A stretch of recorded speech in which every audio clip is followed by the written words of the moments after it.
May 3 araw na rin nga pala sa amin to si Star mula nung nakuha namin siya sa Laguna. Wala pa kami masyadong alam sa pag-aalaga ng kabayo kaya nagre-research lang kami ng nagre-research at nanonood ako ng mga tutorial sa TikTok at sa YouTube.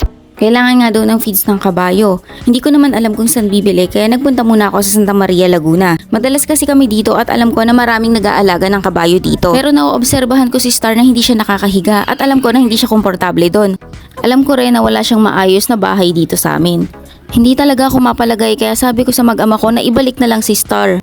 Kahit hindi na namin makuha yung ibinayad namin kay Star dahil ipinagpagawa rin ng bahay yun nung napagbila namin at mababait sila sa amin. Hindi naman pumayag yung mag-ama ko dahil gustong gusto talaga ng anak ko na magkaroon ng kabayo. Naiiyak na talaga ako sa sitwasyon ni Star kaya sabi ko sa kanila kung hindi nila lalagyan ng lupa yan ay ibalik na lang namin sa Laguna.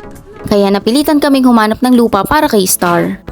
Parang hindi na rin namin kayang ibalik si Star dahil napakalambing nitong kabayo na to. Habang hindi pa nagagawa yung bahay ni Star ay bumili muna ako ng mga kusot dahil alam kong kailangan niya ng lupa, dayami o ipa.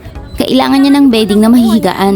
At naging successful nga yung iniisip ko na lagyan siya ng lupa dahil nakita namin siya na nakahiga na. Para bang napanatag na rin yung kalooban ko. Sana ay hindi magtagal at mailipat ko na rin siya sa farm.